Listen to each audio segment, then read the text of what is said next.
Hello, welcome back to Press TV's live coverage of the terrorist attacks that have happened in Paris. At this point, let's just give you an update. Again, some of these numbers are fluctuating up and down, but what we have is that media sources have indicated that around 150 people have been killed. That number has been revised down, according to some other media sources, to as low as 120. But many are reporting the number 150. And this was a result of a series of shootings, bombings, explosions, and hostage-taking situations that happened across Paris.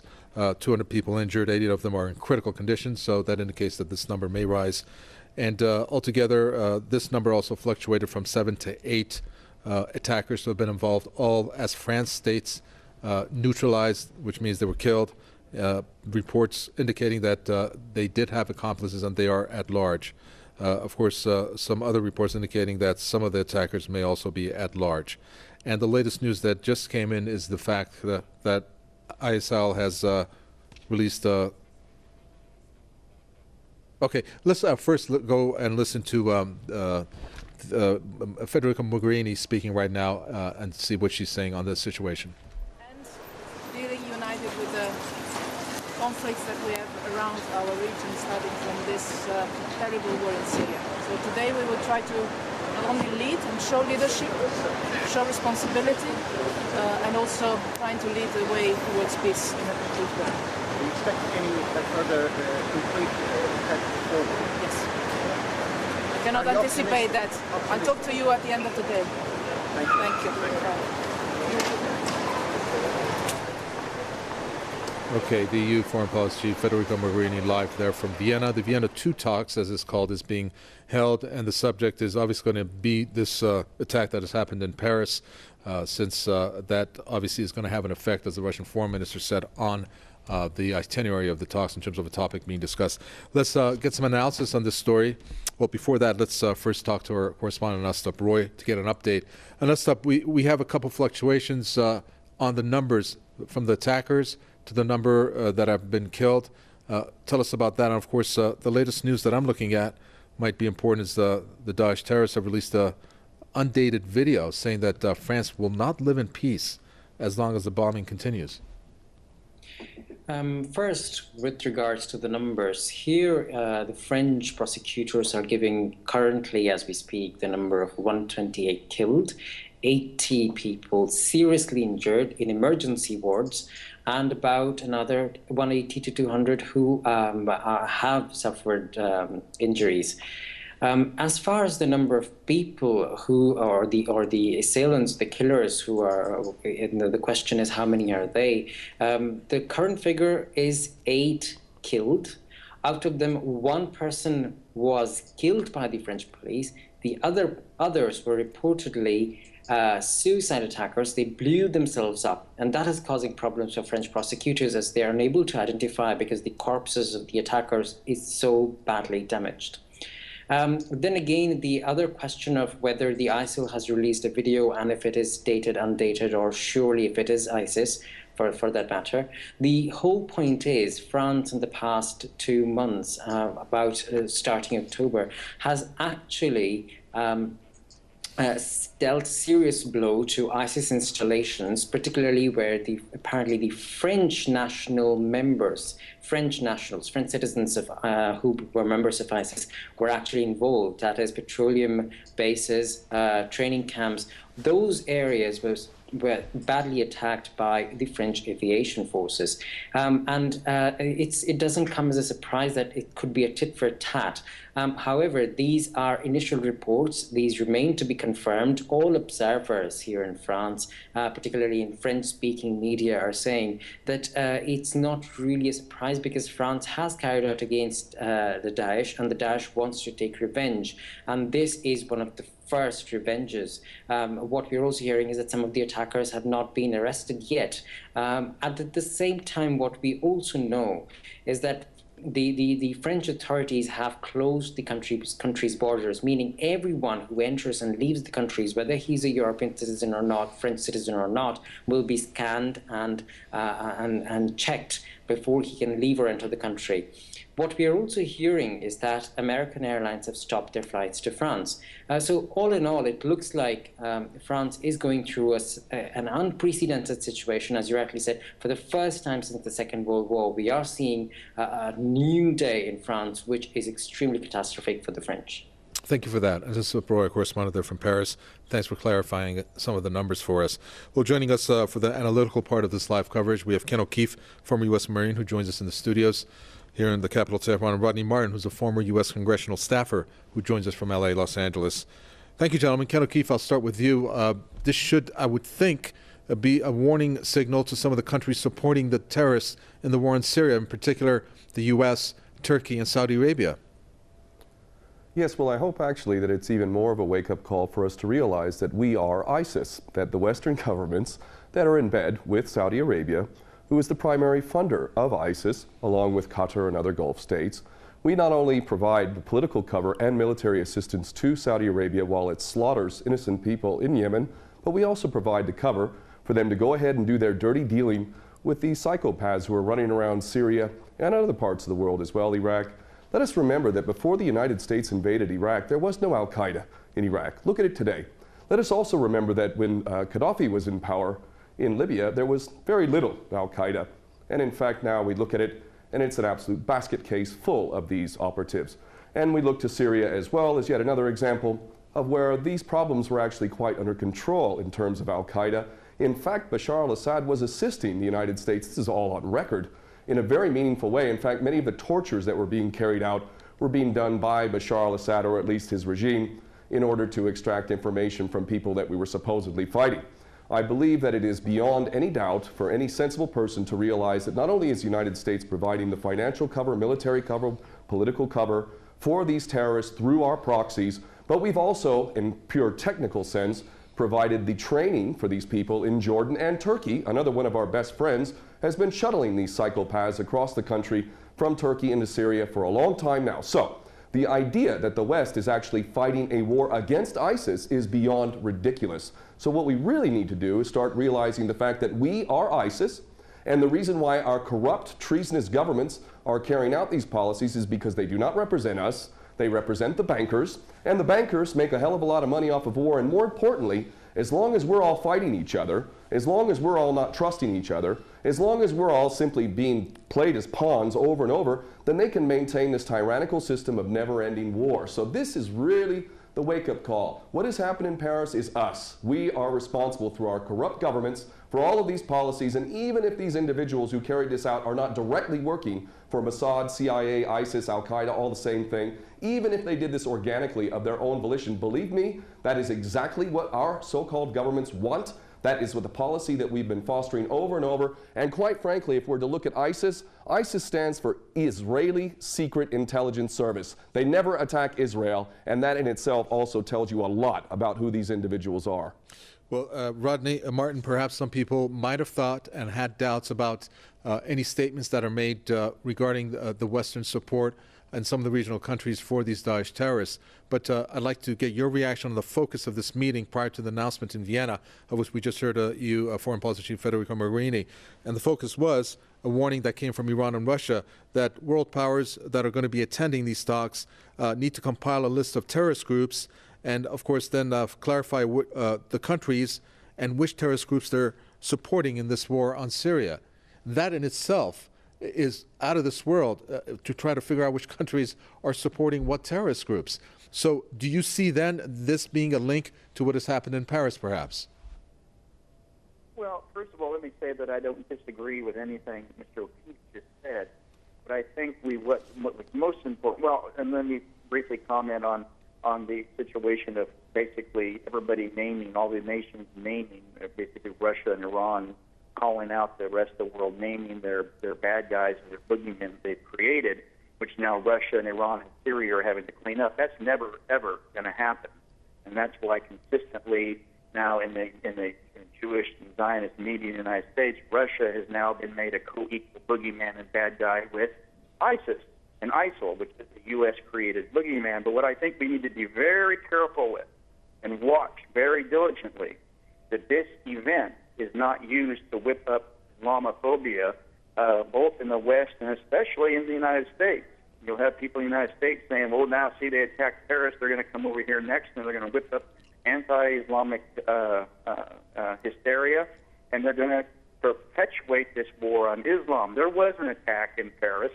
We don't have enough information right now to determine even if to determine anything, let alone if these attackers were Muslim. We're hearing that they yelled Allah Akbar, but that anybody can develop a black ops and go in and create a problem, create an incident, so that they may create the co-equal solution. So I think we need to be very careful and not allow ourselves, meaning the public, get whipped up into hysteria like what happened in the succeeding days after 9/11, and we see what a catastrophe in terms of national treasure in terms of human life in the Middle East, and the public policy since then as a result of that hysteria that was whipped up after 9/11 and the subsequent Islamophobia. Individuals carried out these attacks. We don't know anything about them yet, other than some witnesses said they heard them make some statements and they looked a certain way. And what we're hearing is that they were all neutralized and that their bodies are unidentifiable. There were 6 or 7 targets that were hit in a very, very methodical way. And this strikes me as being a special ops operation designed to create an incident to further an additional means. And so I think we really need to ask the right questions and not jump on the hysteria bandwagon at this point. Well, some of the events there, Ken O'Keefe, that our guest Rodney Martin talks about in terms of Islamophobia being created again, or more policies to exercise against Muslims, well, maybe this is what the intent is behind these attacks. If there are any hands at play behind the scenes of some of the countries involved in this so-called war on terror. Well, indeed, that's the case, and it's just more of the same now, isn't it? Now, I'm a non-Muslim, and I am angry at the way Muslims have been portrayed around the world. I have lived in Muslim lands, and I have experienced some of the greatest hospitality and generosity that you will ever experience, and yet Muslims in general are being associated with this monstrosity, this most recent monstrosity known as ISIS, which again I say is Israeli Secret Intelligence Service, and also Al-Qaeda previous to that, Al-Nusra Front. All of these things are intended to smear Islam as a whole, 1.8 billion people on this planet, to associate them with this sort of madness, when in fact it is us in the West that are creating this stuff, funding it, very much protecting it. In fact, America has been providing air cover to these psychopaths in Syria and Iraq largely, and we see that when Russia comes in and actually does something constructive, look how long many of these men are shaving their beards and running off with their heads, tails between their legs. It is really, really, really disgusting that people have been conned into thinking that Muslims have anything to do with this. And let us harken back to the original incident which has caused this madness known as the War on Terror. The so-called 19 hijackers and Osama bin Laden is one of the greatest fairy stories ever created. The idea that this man in a cave in Afghanistan on dialysis was masterminding this incredible operation in the United States with 19 so-called hijackers wielding box cutters, Mohammed Atta among them, snorting cocaine and hanging out with strippers in Florida, that these people are responsible for this event in defiance of the greatest military machine in the history of mankind, never mind all of the evidence that's come forward that makes the official version of 9/11 beyond ridiculous. Muslims did not carry out 9/11. In fact, those who blame the Muslims, primarily the Jewish supremacist Zionist-controlled media of America and the government which is controlled by these Jewish supremacist Zionists in America, all of them parrot the same ridiculous, tired old line that Muslims are responsible. And this is an agenda which is intended to create a clash of civilizations. And if we are smart as people, we are going to see the agenda for what it is, and we're going to realize that those who are collaborating in this agenda need to be held to account for literal war crimes and crimes against humanity. And I'm including in that not just the politicians in the military, but those in the media who have perpetuated these lies, because there is no way that they could possibly believe this nonsense. These people have literally sold their soul to the service of the devil. Let's associate some of those points, Rodney Martin, with some of the points that are happening on the ground and see if there's any connection with the incident that has happened. We're looking at some major gains that have happened in the past 6 weeks. The Russian airstrikes along with the Syrian army making advances on the ground with the Iranians in their advisory role. We're looking at the gain that was made in Iraq just yesterday with this area by the name of Sinjar getting liberated. And again, some advances in terms of eradicating these Daesh terrorists. And then you have this incident happen. Do you think that there's any connection?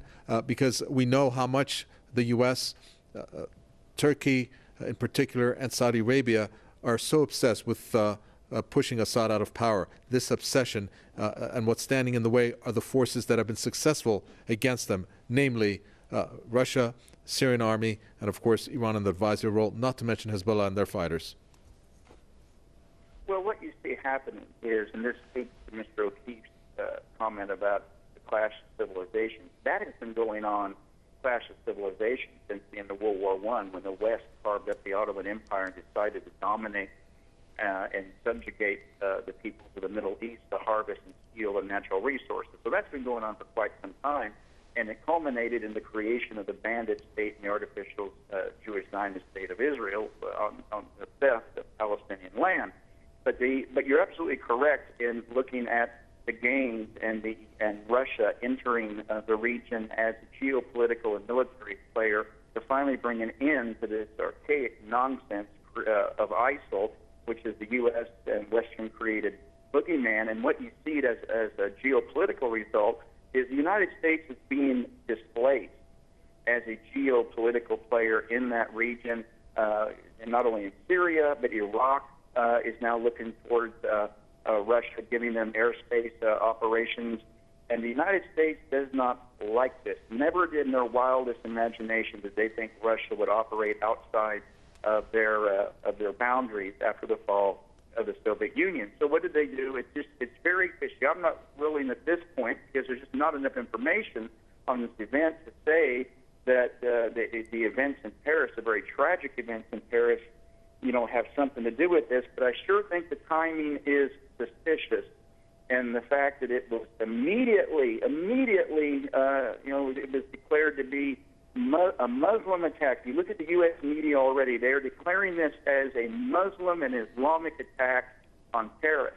Now, if a group, I know I can go through the history of the last 10 years and cite several incidents where there's been, dare I say, Christian-backed organizations or entities or militias that have engaged in terrorist acts, and you've never heard it called, Christian attack on anything. And like Mr. O'Keefe, I'm a non-Muslim, and I find this absolute treatment of Islamic people to be repulsive and hideous.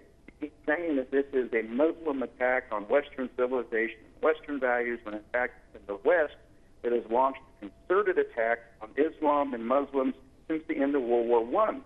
And I'm not going to get into the litany of examples. We can talk about the coup in Tehran in 1953. We can talk about the theft of natural resources, the intervention in sovereign governments all over the Middle East, which have subjugated the people of the Middle East and kept them in poverty, separate from their resources, which is sent off to London and Washington, D.C. So I can tell you that the events in Paris today are very, very suspicious.